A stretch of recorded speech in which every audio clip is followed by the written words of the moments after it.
us in studio is a fellow Golden Bear, Pat Dedekian. Good to have you here, Pat. Thank you, Tim. And listener, she is the president of the board, Friends of the Fox. So jumping right in, what is Friends of the Fox? Tell us about the Fox Theater. Okay.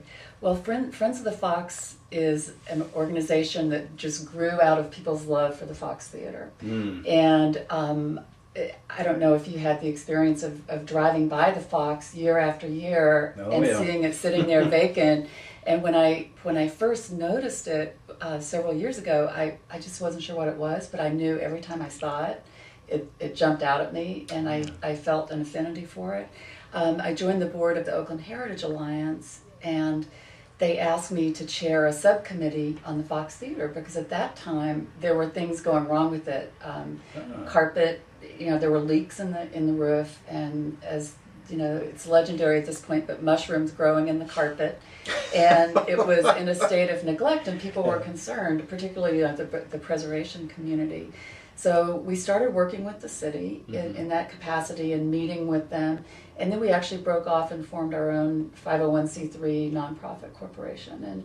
And we sort of see ourselves and have seen ourselves all along as sort of the keepers of the Fox and making sure that whatever the city chose to do and whatever any developer who came along chose to do would honor the theater and not do anything that would detract from its historic status. Well, it's amazing, listeners. When I was working in downtown Oakland, I would drive by it every day, and some might say it was something of an eyesore, but I always saw the beauty, especially in the outside, and I could only imagine what the inside looked like. So how is the preservation effort going? Well, it's actually way beyond my wildest dreams. Really? Oh, yes. Good. Yes. Okay. Tell us. Well, when this project first started, Phil Tagami, who you mentioned before, came along and really sort of set things in motion for getting the Fox reopened. And at the time we started, we really weren't expecting a restoration. We were expecting a renovation that would be just enough to get the building open, would bring it up to code standards so people could use it again, get rid of there was mold in the ceilings and asbestos and lead paint, and sort of make it a safe, habitable space. And then we thought, once the public gets in there, then we could have an easier time raising money to actually restore the theater. And what's happened is Phil has been so phenomenal with his ability to actually get money, and we've certainly helped too with helping to apply for grants with the National Trust for Historic Preservation, and just putting in our word whenever we could with the City Council and with the decision makers on how this project was going to get funded. And it's now to the point where we're really raising not that much money in the overall scope of the project to actually complete the restoration. And I know you had a chance to see it in progress. They're actually artisans right now on scaffolding 100 feet in the air on the big dance floor with teeny paintbrushes, making plaster look like wood. And it does. It looks like newly refinished, beautiful hardwood. I can tell you, listeners, a couple of Thursdays ago, she's right. We were there. We got to touch the ceiling. It was just stunning. I don't know what else to say. The artwork, the statues, and the attention to detail, Pat, just floored me. Yeah. I don't know how else to say it. The interior of the theater is gorgeous. It is gorgeous, and most people don't know.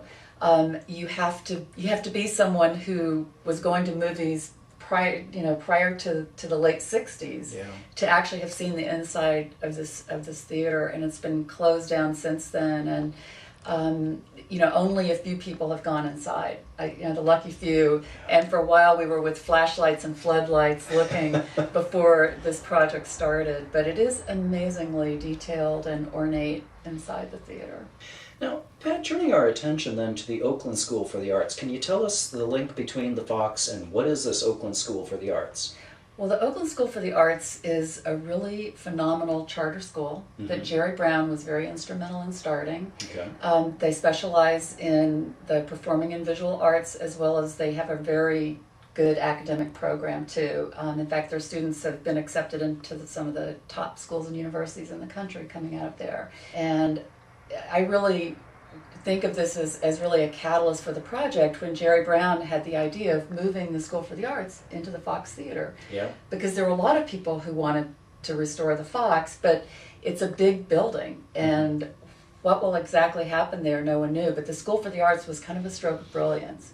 And so now they've been in tents and portables behind the Fox Theater for the last 2 years, waiting for this project to come about. So, and one of our goals right now, we've been raising money for the restoration of the theater, but we're also now helping the School for the Arts raise the rest of their money to complete their tenant improvements. How can our listeners help, though? I mean, you've mentioned the $5 million. Is it money? Are you looking for volunteers?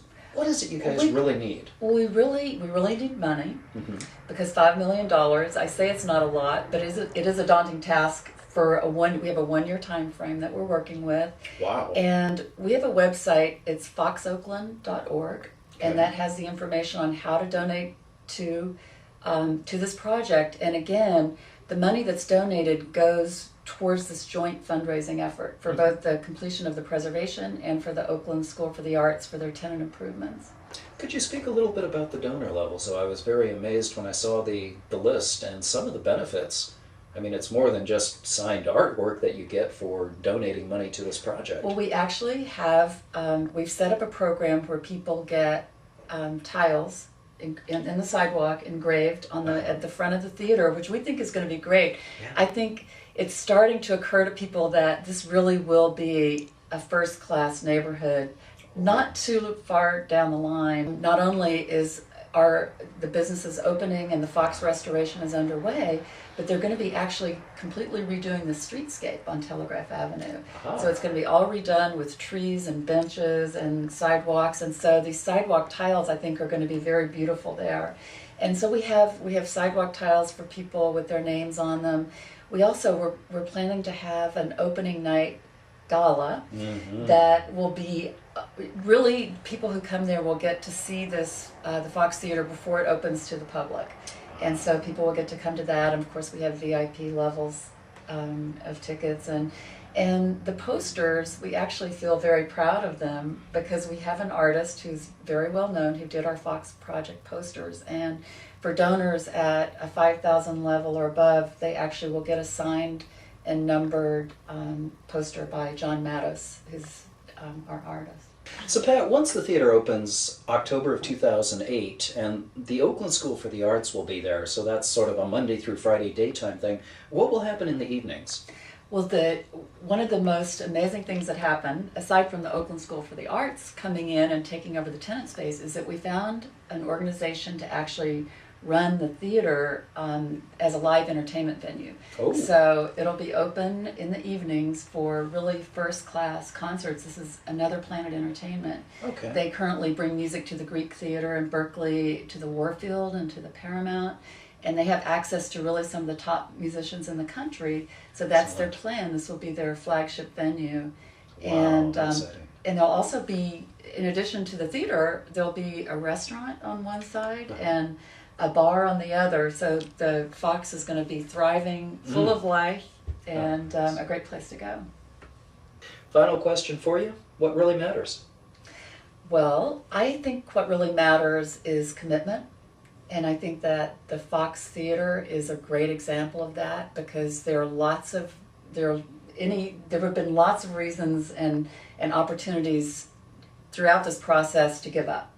But I think you can have a goal, and that's one thing, but you need to stay committed to that goal to actually make it happen and be willing to change course, to adapt to current times, but just try and be committed and to stay on task. And I think it's true not just of the Fox Theater, but commitment to your community, to having a better Oakland, which I think a lot of us involved in the theater have always felt that about downtown and the uptown area in particular, and even to your own personal life.